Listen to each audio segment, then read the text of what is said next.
Excellent. Well, thank you everybody for joining our sports and education panel. We're thrilled for this panel and the individuals on it. Present today are three former Division I college athletes who have a ton of experience in what you're probably looking to get information about, which is how to navigate the recruiting process, how to balance and make decisions between sports and your social life and your academics, and basically how to just get through this whole process and get where ultimately you want to be to put yourself in the best position for success.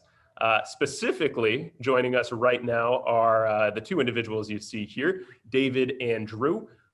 David Ware, he'll actually have his twin brother on here momentarily, Travis, but David is a Mater Dei alum, was once Orange County Basketball Athlete of the Year, Parade All-American, originally accepted a scholarship to play at UNC Chapel Hill for Division I college basketball, and then transferred to UCLA, where he finished his career there, then went professional. And Dave, you'll have to tell me if I'm saying this right, signed in Spain with Baloncesto Fuenlabrada. Does that sound about right?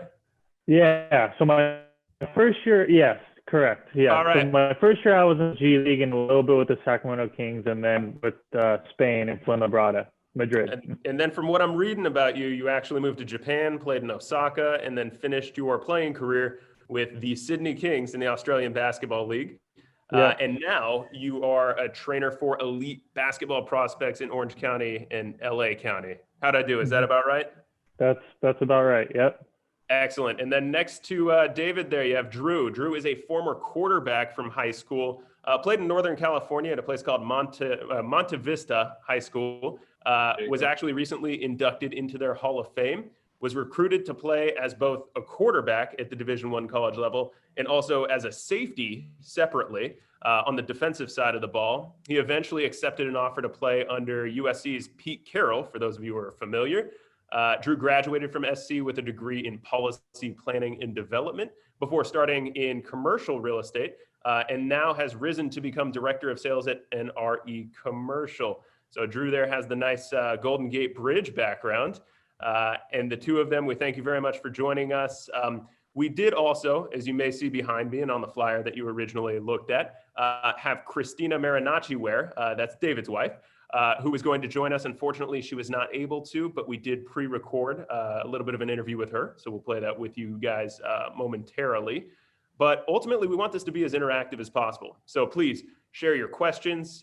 If you're on the Zoom platform, not on Facebook or Instagram Live, you will see that there is a chat function at the very bottom here. At any point that you do have questions based on what the guys here are saying, feel free to fire those off and we will do our best to get to them whenever it's convenient and or at the end.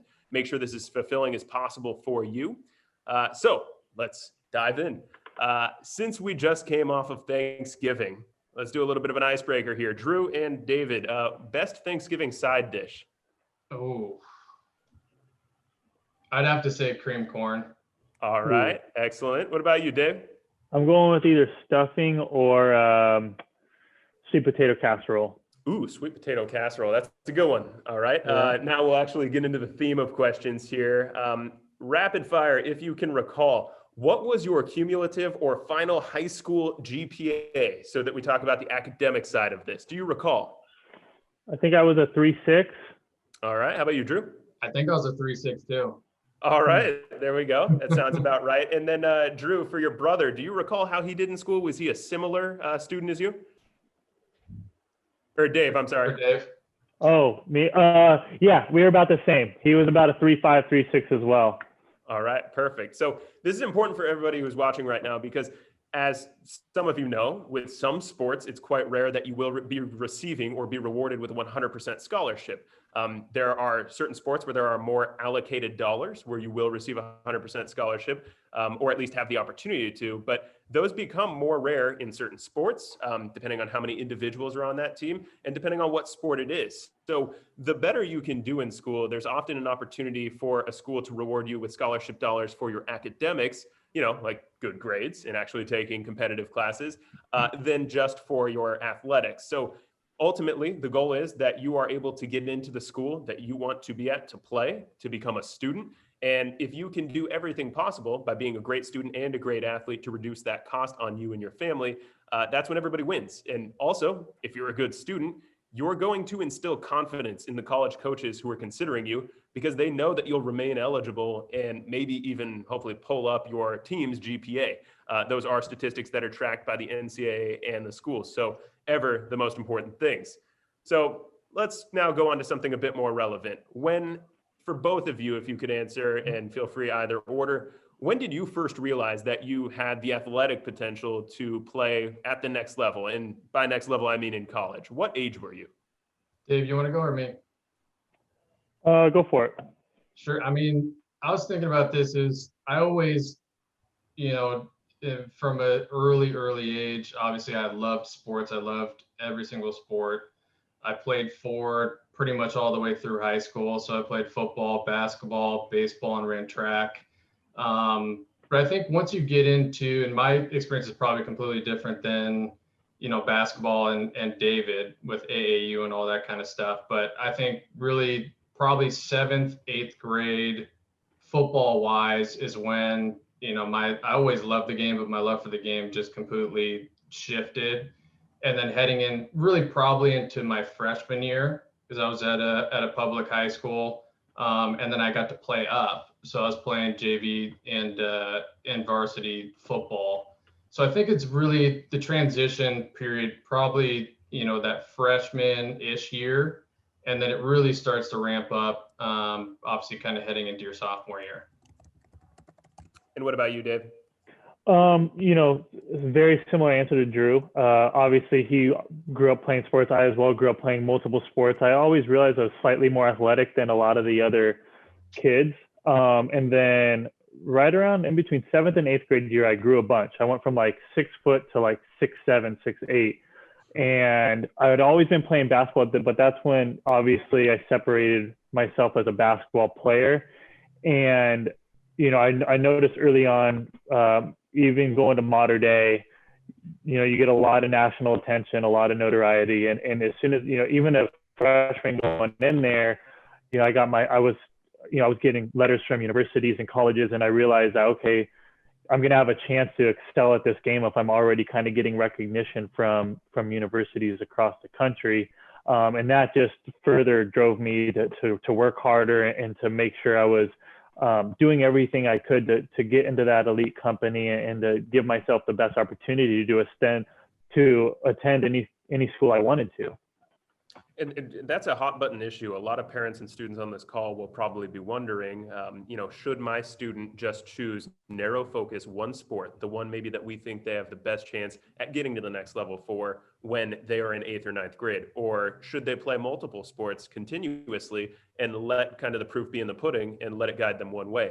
Do either of you have a take on what you might recommend to yourself back when you were 14, 15, or what you would recommend to the kids who were 14, 15 and they play 3 sports? Honestly, for me, I always thought the more sports that I played, the better and more well-rounded athlete I was. And I always felt like just when you're 7th, 8th grade, even a freshman, sophomore in high school, you're still growing, you're still kind of a kid. So really being able to figure out, once you grow and you mature and then you fall in love with something, it really was once you get into high school. That's why I feel like when you're growing up, you should play as many sports as you possibly can. Because I had a bunch of friends too that were good athletes growing up, but then they really only focused on one, and then they just got burned out really before they even got into high school. And so I've seen that a lot, and I know more and more coaches are pushing for you to be specialized in one thing. And I even got pressured in high school too with our basketball coach. And I always just told him, I was very frank with him up front. And I said, listen, if you want me to play, I play football from this month to this month. And then I'm going to take a week off. And then I'm going to be there 100%. And I'll be there during the summer and I'll do football and basketball. But, I did kind of set those standards kind of up front. But, it's my opinion. I think you should play as many as possible until you really discover what you're best at. Dave, same take or different take? I would agree with you. I played a bunch of sports growing up. Through middle school, I played basketball, I played volleyball, I played football. Growing up, my main sport was actually hockey. I played hockey throughout my whole childhood, which was great. I think that translated really well into basketball. But then once I got to that high school level freshman year, it was kind of a foregone conclusion. Like, okay, basketball is really going to get me to where I want to go and where I need to go. So that's when it was kind of like, this is the sport I need to focus on. This is what's going to get me a scholarship. And then at the end of the day, like I was 6'9", basketball took up so much time in the summertime, even during season. I didn't really have too much time to participate in any other sports. Once you get to the high school level, especially like an elite high school, it's kind of a year-round thing. You really don't have that time to go play another sport and to take 3, 4, 5 months off playing another sport. And that's actually two great points. I mean, Drew, earlier when you were talking about your battle with the basketball coach a little bit, self-advocacy. I want everybody to take that away from this. Last night when I was speaking with Christina Marinacci, where she was echoing the same thing, that you are not just a cog in the machine. Obviously, we don't want to be a prima donna or anything like that, but whatever your pursuits are, make sure that other people are not pulling you in directions where you're not going to be able to have your full focus and attention on what you want it to be. So make sure that you have a voice in this, that you actually can advocate if a coach wants you to play on a different sports team, that you can set some boundaries and make sure that you're still able to dedicate yourself. And many of you, to Dave's point, you are playing club sports, especially if you're in Southern California, Florida, Texas, some of these hotbeds for athletics. You know that this is a year-round thing. And I feel that over the last 10 years of seeing students come through our offices, it's getting younger and younger and younger with these travel teams. I mean, some of you are 10 and 11 years old. Maybe now you're 15 or 16 watching this. You've been going to tournaments out of state since, the last 4 or 5 years. And that is a change over maybe 20, 25 years ago, when that tended to be more of a thing for, later prep athletes, juniors, seniors in high school. So many of you are aware of that, and the balance and the ability then to play multiple sports is a bit more difficult. So making sure that you are giving yourself every opportunity to see every potential sport that you may want to pursue and see it at a pretty good level over several years. But then at a certain point, when the cards show themselves and you've made that decision, to be able to focus on the things that may get you ultimately where you want to get, whether that is going to the best possible athletic school where you can compete for conference and national championships, whether that's going to the best academic school by way of having that paid for through athletics, or any other combination of things. So to kind of pivot here, you're both kind of already touching on it. In your bios, we have a bit of an understanding, but if each of you could kind of go through and describe your experience through high school. So Dave, we knew you grew and you're 6'10" or so now, and that's not very typical, but in general, athletics, the recruiting, when did coaches start to come around you? Were you proactive in reaching out to coaches, or was it mostly funneling inward towards you? How did you balance school with decision-making of recruiting trips, school dances, things people still want to do? What was just kind of your overall high school experience? I'll take this one to start. I think if you want to excel at something, there's going to be sacrifices along the way. You're not going to be able to do it all. I mean, you're going to miss school dances. You're going to miss those, parties on the weekends and get-togethers on the weekend. Because at the end of the day, it's like, if you want to play at the collegiate level, if you want to excel at a sport, like, you're going to have to put the time in, not just at practice, but after practice as well. You got to put the extra hours in, and then you got to keep your grades up too. And it's something that, like I said before, if you want to be great at it, you got to be going in, you got to be willing to make the sacrifice, and you're not going to always be able to do everything that your friends are doing and being able to keep up with what everyone else is doing. But you got to know, if you love it, then it's worth it, but you got to love it. It can't be something to where you feel like it's a drag. You got to love it. Absolutely. And Drew, what was your process? I mean, going back to 9th, 10th grade, it sounds like you went into football more focused after a period of a few years playing multiple sports, even though you were still simultaneously playing them? I was still playing multiple sports, but really the recruiting started for me more heavily, at least on the football side of things. It starts when you're a sophomore in high school, because you don't have, prep football where you have traveling teams for the most part. So really, most of the recruiting for football starts, I would say, during your sophomore year. So that's really when it started to ramp up for me. But again, I mean, my mom was a stickler on me consistently for my grades. And I was always a good student, but no matter what, two most important things to me were sports and school. Because no matter what, school always, opens doors. And there's certain colleges and certain teams that are recruiting you that if you didn't have a certain GPA, even if you got a scholarship, they couldn't get you in. So you're looking at schools like Vanderbilt and Stanford and places like that. You had to have a certain GPA, at least from a football perspective too, to be able to get in. But again, I mean, you have to have balance in everything. I tried to have as much of a social life as I could, but the most important thing and the focus to me was once I started getting into that sophomore year and I started getting contacted in some letters, that's really where my focus was. And that was, the most important thing to me, because anything that's, worth having is never easy. Was your first contact by coaches, recruiters through a traditional snail mail letter? Did somebody see you at a tournament or a showcase? What was your first contact with recruitment? Honestly, I think it was a phone call. Huh. So they would actually call us directly. So a lot of the time they would actually contact our high school coaches and they'd say, you're starting to get letters and whatnot. But the actual first communication was either they would come to the school. And so I would actually see some of the coaches that were, on the road, and they would, take me out of class and I'd go talk to them and introduce myself and then go back to class. But then it started happening more and more on the phone. And so they would call me. Very interesting. I wonder if that's still the case. And I'm sure some of the athletes who were on this call who are in high school, you can probably speak to that. What about you, Dave? Do you remember the first time that recruiting really started for you? Yeah, sorry, I didn't touch on that from the original question. So I started receiving like questionnaire letters, which is back when I was in high school, that colleges were allowed to send you. I started receiving those about freshman year of high school from a lot of the Pac-12 schools, just a lot of the schools in general. And then around sophomore year, I think I started taking unofficial visits. You can't take official visits, I don't think, until your end of junior year or senior year, something like that.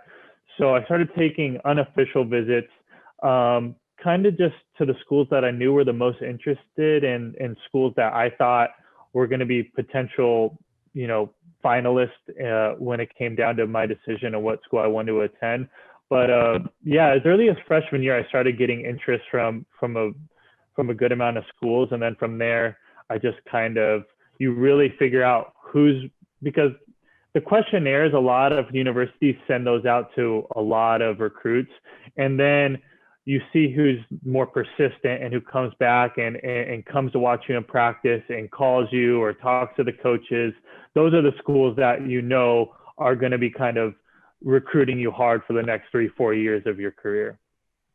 And when it came down to making both of your decisions in terms of school, you had, I'm sure, dozens of offers. What were the few pieces of criteria that you were weighing more than others? I mean, did you have a ranking system of academic prestige, individual honor potential? Was there always one school for you? For each of you, what was that? I mean, honestly, I grew up in the Bay Area, so I was a Bay Area kid. I was born in Berkeley and, grew up about 15 minutes from there. Both my parents went there. My dad played at Cal. So that was, growing up, that's always where I wanted to play. But then as I, got older and, started to get some offers coming in and had multiple options, the most important thing for me was obviously I wanted to go to a great football school, but I also wanted to get a great education. And especially with football too, I mean, you never know what's going to happen, and that happened to me later where I ended up having some injuries and whatnot. But ultimately you have to have something to fall back on. And that was always my education. So to me, it was twofold. It was obviously, the opportunity to play for a great program, and then was also had to do with, the actual academics. What about you, Dave? So this is this is interesting because I've talked to a lot of, prospects through this process. And going back, I wish I would have done a lot of things differently.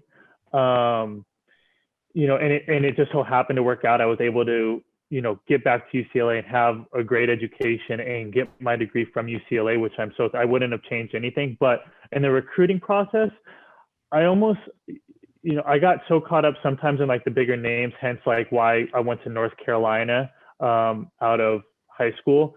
I wish I almost would have removed basketball out of the equation sometimes when I was deciding on what university I wanted to attend, because I wish I would have looked at, the student body, the alumni, because at the end of the day, the alumni play such an important factor in your career post graduation. I mean, you want to go to a school that has a great alumni that is going to look out for you, and also a school that has like great on-campus activities, like a great student body. And I wish I wouldn't have got so caught up in the name of the school, but rather just all the other nuances that it was going to go into, moving across country to a school,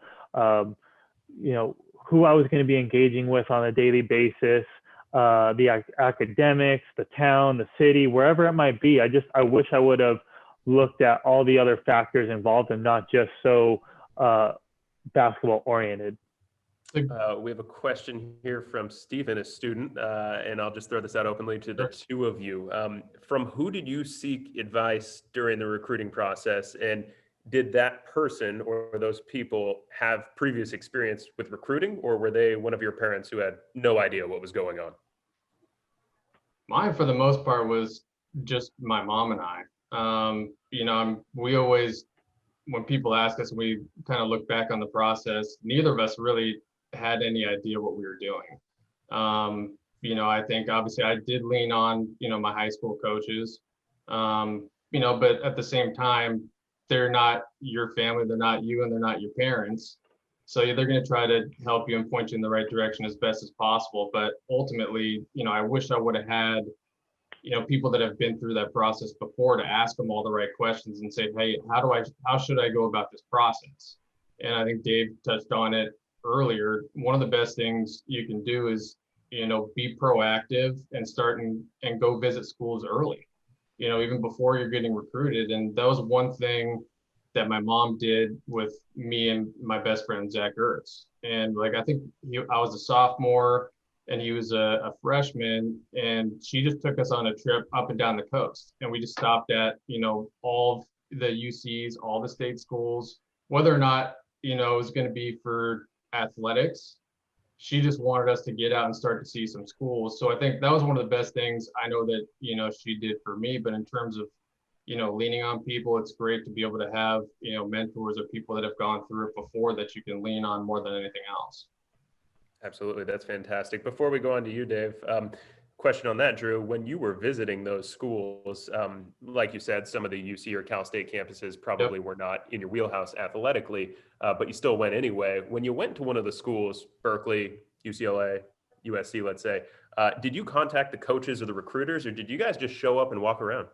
Honestly, at that point, I didn't, because I think I was going into my sophomore year and Zach was just a freshman. And so it was more about just getting us exposure. And it might have been after my sophomore year where, we're starting to get a few calls, but it hadn't really ramped up yet. Mm-hmm. And so it's just to give yourself some perspective, because you never know until you get to a campus. And one of the things my mom said was, she went to Cal. And when she visited there, she was like, this is where I want to be. I feel good here. So you're going to spend 4.5 or 5 years there. You want to have that feeling that you're connected with the campus, that you're connected with the student body. And one of the things that Dave brought up earlier, that I didn't mention, but was really important in my decision was the alumni. And so that was something at USC when it was between Cal and USC for me. I always wanted to go to an academic school. And so it whittled down to those two. And ultimately, it came down to one, obviously the better football program, but then also academically, and the Alumni Association at SC is how I ended up getting into this business. And we'll actually pivot to business in a second, but how fascinating. To Drew's point, You have two schools that are very similar in a number of objective data points. They are virtually tied in national rankings of universities based on US News and World Report and some other reputable bodies who do rank universities. They both have fantastic programs in many academic disciplines. They both have solid football programs. Of course, at the time, USC really took the lead on that one. But regardless of that, Drew's vision, it sounds like, was not purely tied to the football itself. It comes down to where you feel is best for you. And that I have been telling kids for 7-8 years now.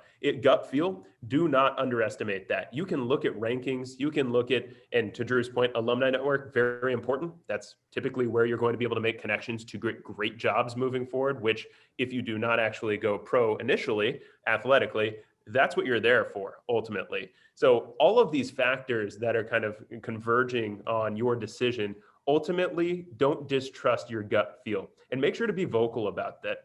I know as many families, parents and students together are going through this process, some individual in your family may have one opinion, you may have another, and maybe you or that family member doesn't feel secure enough to fully voice that because it is such an important decision.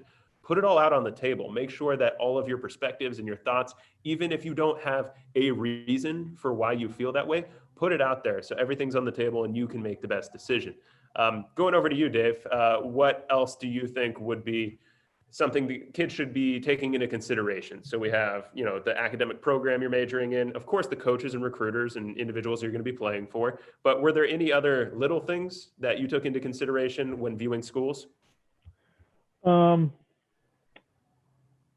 of who my teammates were going to be. I think, ultimately, I was like, who am I going to, it's different for an athlete because you're around these guys every day for a good portion of every day. So you're constantly around these guys. You got to be able to have rapport with them, get along with them, because, you're going to go as a freshman.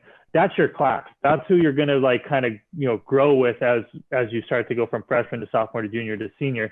So I wanted to make sure that, we got along really well. And, I thought that I can see us being friends and communicating well on and off the court and hanging out off the court and, building up that friendship and that bond. So that was a big factor for me as well. And then, back to the question, the original question was going through the recruiting process or who steered me or who guided me.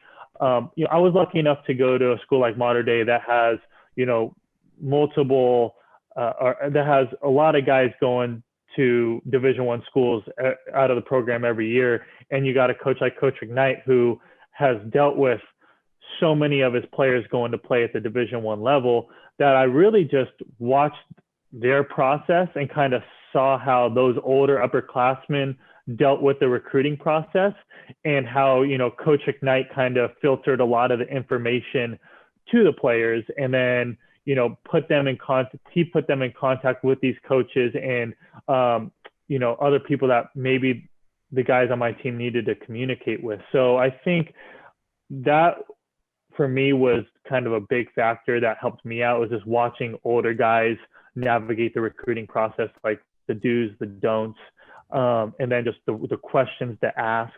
I personally wish I would have taken more visits. I think I only took 4 or 5 visits to, UCLA, Arizona, North Carolina, mostly the bigger schools. And I wish I would have taken 10, 15 visits. I wish I would have went to, Colorado, Utah, Cal, Stanford, all the Pac-12 schools, even, Midwest schools. I just wish I would have taken my time. I committed as a junior. I wish I would have committed more as a senior and looked at more aspects and really dove into the on-campus community and everything that a university had to offer. Excellent. And we have another question from a student, Jennifer. Good question. How did you choose what you wanted to major in? And was it the same major did you stick with the same major once you had selected that throughout your whole college process? Drew, how did you choose policy and planning? It's funny because I initially went into the business school at SC and I started there and I was there for, I think I was maybe only a semester. And it wasn't that it wasn't the path that I wanted to go, but I just didn't see myself gelling specifically with the exact type of classes. I was in a couple of upper division classes, and it just, to me, it wasn't what I wanted to do for the next 4 years. It just didn't seem as interesting to me. And there's a couple other guys actually that were a few years older than me at USC that went through the Soul Price School. It's policy planning and development. And then they had a real estate development section that's what I majored in. And so I was always fascinated by real estate. I always kind of figured that I wanted to be in business, finance, or real estate. And so for me, a lot of the classes, they aligned. And so a lot of the division classes were very much the same. And so it transferred over really easily. And so I think when I was a sophomore is when I switched. And then that's what I ended up finishing out with, was real estate development. To stay with you, because your path seems pretty, linear in that sense, now that you are actually specializing and working in the real estate industry. As you went through that process, was there a point athletically, because you went to a school that produces and churns out NFL athletes over and over, where you said, I am not going to be pursuing my athletic professional prospects, and I should fully dedicate myself as well to this academic and then career path? Was there a year, was there a semester, or was it from right when you got there?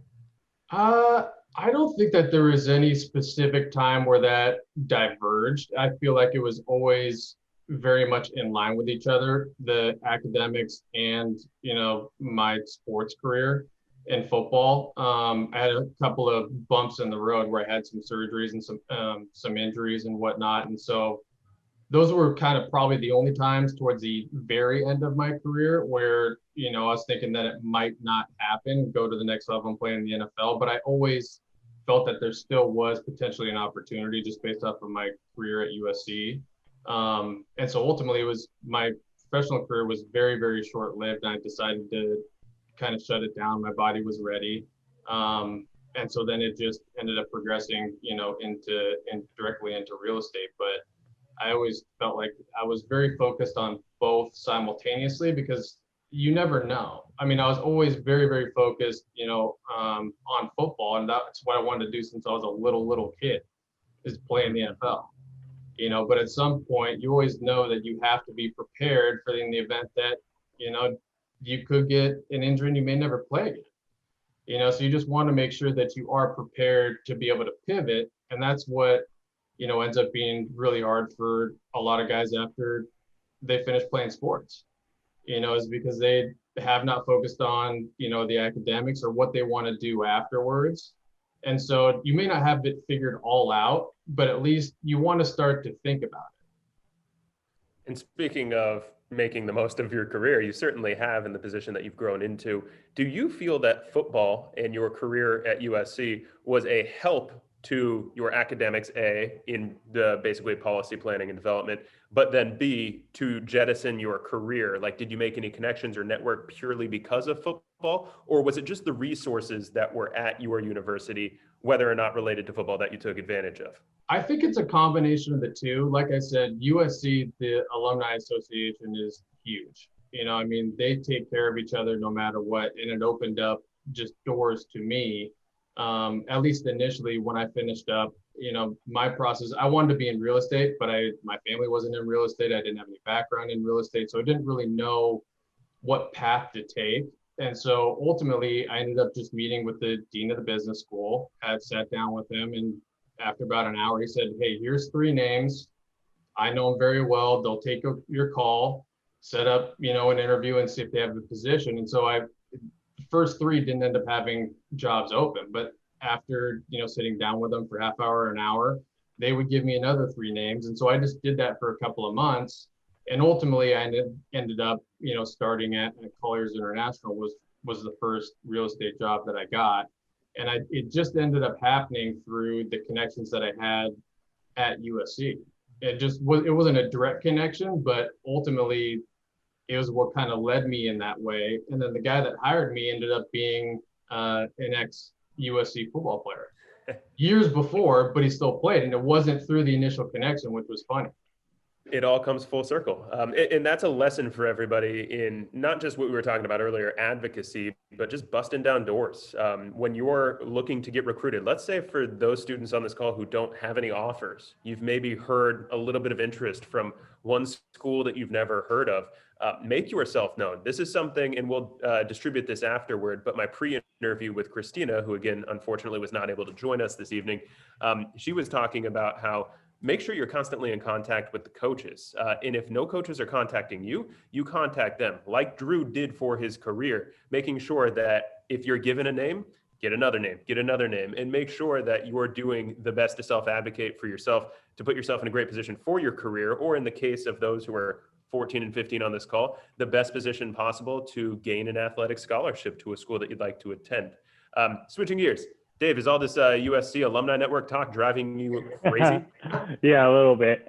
Sorry, Yeah, Dave. what was your it's all good. major? We got it. So I ended up doing political science, and I did that because, through all the prerequisite courses you take before you end up choosing your, what you want to get your degree in, I sat down with my academic advisor and I said, hey, we were having this discussion. I said, these are the courses I've really enjoyed, that I really felt that I've thrived in, and I've, I felt comfortable in. And it just so happened that because I didn't really know what path I wanted to go down. Because basketball I was so wrapped up in basketball that I didn't really have an opportunity to kind of start thinking about after basketball, because I was like, okay, I'm going to play collegiately, I'm going to go play professionally, and then after that I'm going to sit down with some alumni and go back to my academic advisor or people I knew at school, and I'm going to start figuring out what I wanted to get into next, which is something I almost wish I would have changed, because I had the opportunity to do summer internships. One of them was a big UCLA alumni that had his own hedge fund, and I went and sat down with them. We talked about it. And then when we talked about, the requirements over summer, I was like, shoot, that's during all the times when I'm supposed to have my scheduled workouts. And I ended up telling them, I said, hey, I'm not going to be able to do this. Like I'm going into my senior year. I have these commitments I have to do. And that's something that I really regret, because I wish I would have taken all the opportunities on the academic side and on the internship side, and just sacrifice and made it work. You can always make it work. And I wish I would have done more of that, because I think it would have further set me up for life after basketball. And I was fortunate enough to play professionally for 5-6 years after graduating, which was great.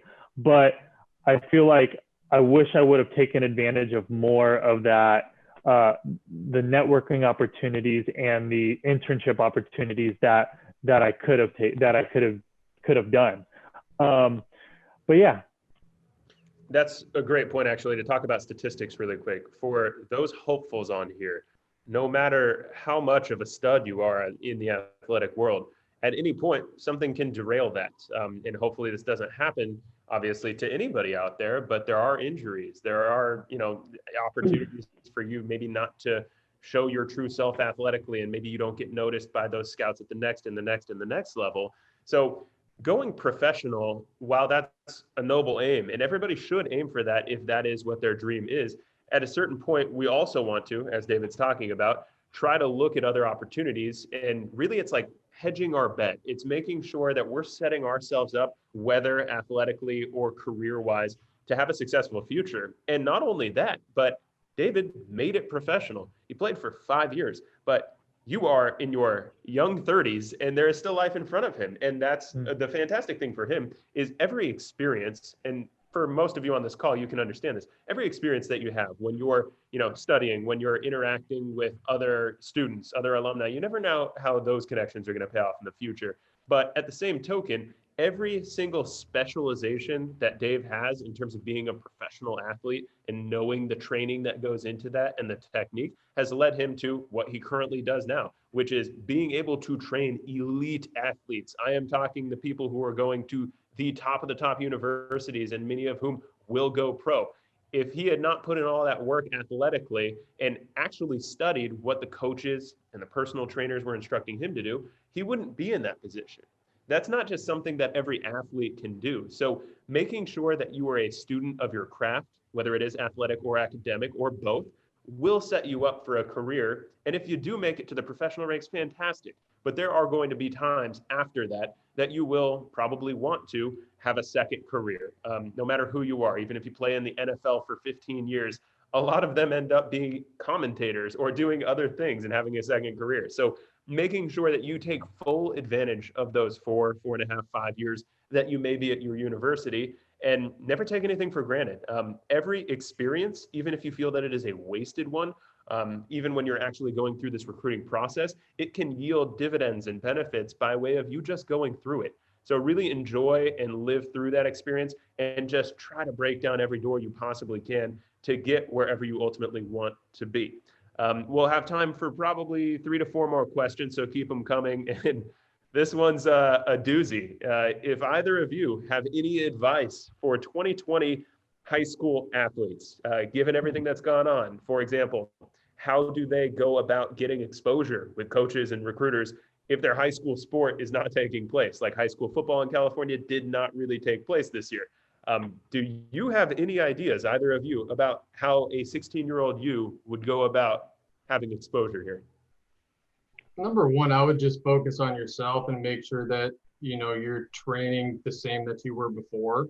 Obviously you may not be in a team setting, but just make sure that you're, working on your craft, whether that's, in the gym or running, just making sure that you're keeping up athletically. But then at the same time, if you do have, any film or any game film or whatever it is, I would still be sending it out or trying to contact coaches. And you can still do that even if you, may not be out there on the court.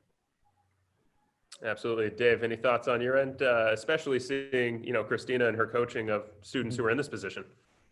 Yeah, I mean, obviously, kids in high school right now aren't getting the same notoriety as they would be, getting the same looks as they normally would be at this time of year. But most kids nowadays have film and have practice breakdowns on their workouts, on their games, on their previous games. Clip together a highlight tape, send it to all these coaches. Be persistent. Like send them a bio of, hey, this is me. This is my game, and this is how I think I can help your program. And then maybe like do your research, figure out like what type of offense they run, or figure out what type of system they run. Be like, I think I'd be really good in this situation for you. I think I could, potentially come off the bench and do this for you. Find little ways about how you could, or what you can do to help that team, and then just present that to these coaches, and they're gonna be like, dang, this kid did his research. Like, he knows what we run. Like, he knows like what our schemes are. He feels like he can help us in this way. And then not only that, like, then those coaches are going to be intrigued. Like, okay, he knows the game, or he or she knows the game and know what they're talking about. Maybe I'll go see what this kid's all about. That is fantastic input. And I think persistency is the key there. Do you know, everybody on this call, especially, I know we have our biggest audience on Facebook Live. So everybody there, especially, do you know how many different emails these coaches get that are so similar? If you Google, which many of you probably have, what should I write to college coaches, college recruiters? A lot of them take the same advice. And it's literally just saying, I am this person. I play on this team. I'm interested in going to your school. Here's my game schedule. And while that's well and good, and it shows at least some initiative to get out there, you need to stand apart from the crowd. The same can be said academically. If you have interviews at certain schools based on the major that you're going into, some schools, business schools or pre-med or anything else that you want to do academically, they might require you interview. Make sure it looks like you did your homework. And that is a fantastic point there. Research. Is the coach new? Is this the coach's first year? Did the previous coach at 10 years just get fired? Has this coach been around a long time? What do they run? Did they just get a new offensive, defensive coordinator, goalie coach if you're a soccer player? All these little things add up. And if they know you're attentive enough to research and discover that, they're going to have full confidence in you as an athlete on their team, because this is a mental game no matter what you play. But furthermore, that you are going to be a success academically. The transition for many of you going to school, whether you do end up receiving a preferred walk-on spot, a partial scholarship, or of course, fully, hopefully, a full scholarship, your life is going to change quite a bit. And many of you, I have to say, to endure what you've endured the last 8.5, 9 months here, having your seasons canceled and school go online, you're very adaptable people. And you as a generation may be more adaptable than we might have been in, 2006, 7, 8 right here with Drew and Dave and myself. So you have that skill set to move forward, but many of you will have your circumstances change. Many of you might go to a school you never conceived of going to. You might go somewhere in Wyoming or Texas or Ohio. Maybe you've never been to Ohio. So if these coaches, whether it's by talking to you when they have their official or unofficial phone calls or text exchanges, by them seeing you do your homework, whatever you can do to instill confidence that you will be a solid student there, that you will be able to adapt to change, that change of moving thousands of miles and doing your own laundry and not living at your parents' house. The more you can do to make sure that people believe that is going to be true of you, the less doubt that any of these coaches or recruiters or others will have about you. And that gives them more confidence in being able to offer you, a spot. And the more persistent you are, that's what's ultimately going to pay off. A lot of these things, it may be between you and one other student athlete. What's going to set you apart? And it may be your diligence and your persistency and your research and your willingness to just stick with it and your steadfastness. So make sure that right now, when you obviously are at home and maybe doing classes every other day at home or every day at home, use a little bit of this spare time where you're not commuting somewhere. Maybe you're not practicing, you're not seeing your goalie trainer or your base running coach or anything like that. Use this time to research and figure out where you want to be first and foremost. Google is a wonderful tool for that, of course. But on top of that, how you're going to actually put the steps in place to get there. A couple more questions did come through, and then out of respect for everybody's time, we'll probably end up wrapping this up.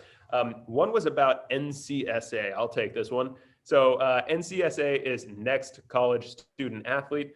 It's a service for recruiting. There's a lot of services out there. And actually, before I dive in, Drew or Dave, did you have an online recruiting service where you would post videos of your highlights and email coaches through a portal? Did that exist for you guys? Dave? No. Yeah. No.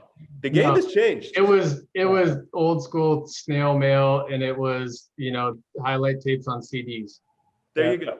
So the game has changed. Many of you will hear NCSA. That is the biggest player in the market. But they are not some independent institution. They are a company. So I want you all to keep this in mind. NCSA and many other recruiting services are a company. They will tell you that we have access to the most coaches out there, that we have the most contact information for the primary coaches, the assistant coaches, and people who you want to get in contact with, that we can post and put together highlight tapes of you. It's not necessarily the worst thing, but you want to take this with a grain of salt. Anything that sounds too good to be true often is. These are paid services, but on a basic level, if you're a student who doesn't exactly know where to start, and at least they have all this information in one place for you, it's not the worst to create an NCSA or other account, especially if you haven't already received a ton of interest from coaches and you're very serious about going forward athletically. At least you'll be able to see the landscape, but when they offer you the premium add-ons, we'll automatically send email notifications to these coaches that your next game is next week. That's when it gets a little in the weeds. So not the worst thing to sign up. Do your due diligence. Be a little bit wary of everything that you hear, especially if it does sound a little bit too good to be true. But NCSA and other sports recruiting platforms, they are not the worst thing, as they do at least introduce you to this world. Outside of that, though, we can do all these things. You can do all these things independent of those actual services. You can look up, if you look hard enough, how to contact these coaches. You can figure out how to send them game tape, right? You all know how to attach something to an email or send a link to a Dropbox or a Google Drive. Those are things that you'll probably want to familiarize yourself with, because that's the same process. Christina, who was not able to be on this call, to give you a quick little summary of what we talked about, and I'm going to play a short clip here, but she had 35 minutes of really great information. A couple things that stood out from her conversation. Send full game highlights. Send full game tape. Do not just send highlights.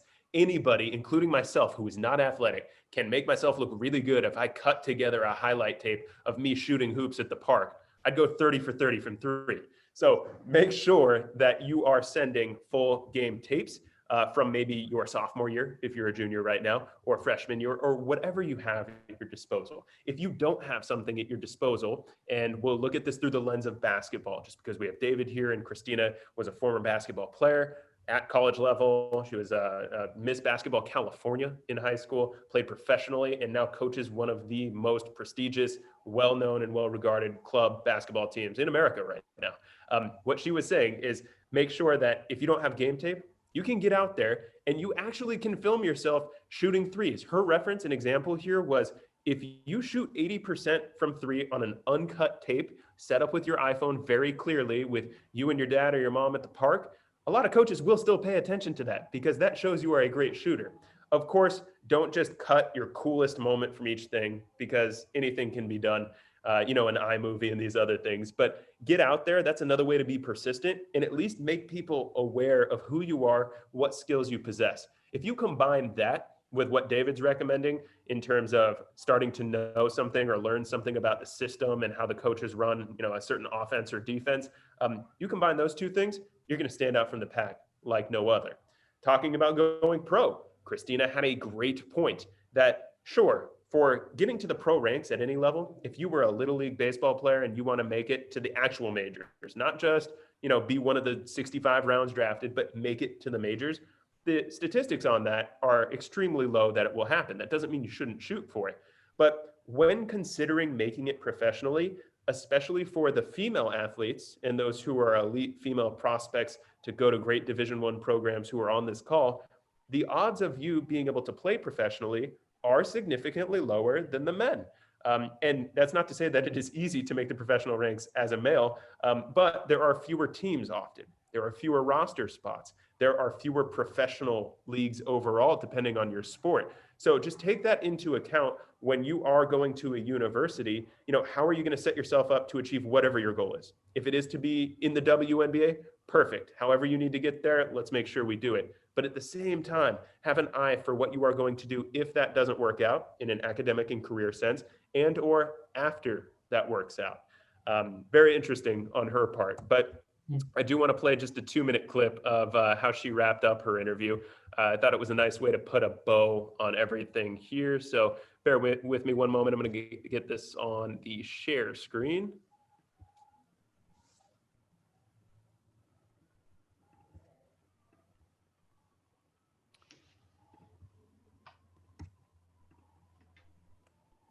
Sorry, I should just take a second here.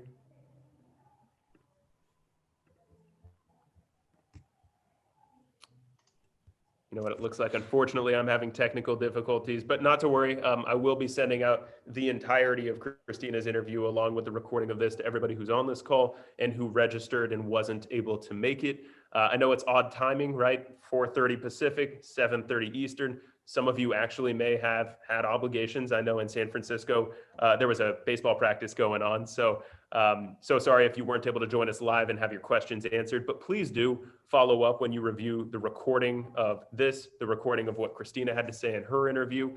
And ultimately, we're here to help. I'm very lucky to call these two individuals my friend, as Travis, who wasn't able to join us, and Christina wasn't able to join us. So any interesting questions that you send my way, I do see these people. I will be able to ask them.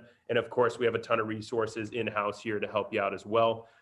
Any parting words, Drew and Dave, from, for all of our, say, 13 to 17-year-olds out there looking to get to the next level? Honestly, I mean, this is just incredible that, they even have access to something like this. I wish when I was going through the process, or even just before that, with aspirations, that I had something like this to, lean back on and kind of guide me through it and be able to bounce questions off of you with people that have actually been through it. So I would just say, obviously, stick with it. Live out your dreams. At the same time, make sure that your academics are in line with your athletics, and dream big. Well said. Dave, what do you have? And I would say, exactly what you said, dream big, but also, don't be afraid to step outside of your comfort zone right now while you're young. Like, take chances, like, get involved, make as many connections as you possibly can right now, because in the long run, like, the connections, you never know, a connection you make right now when you're, 14, 15, 16, like what that connection is going to lead to 10 years down the road potentially. And, just don't be afraid to step outside your comfort zone, to step outside the box and just, continue to dream big and work hard. That's so funny you guys say that. That's exactly what Christina said. Dream big. Don't be afraid to bust down some doors. Be persistent. Be an advocate for yourself. And, thank you first and foremost to everybody who joined us on the call today, but most importantly to Drew, to Dave, to Travis, and to Christina. We will be sending everybody's full interview a little bit later today, but really appreciate your valuable time. And we thank you and wish everybody a happy December. Thank you, guys. Yeah, thank you. Everybody. Thanks, Liam. Thanks, Liam.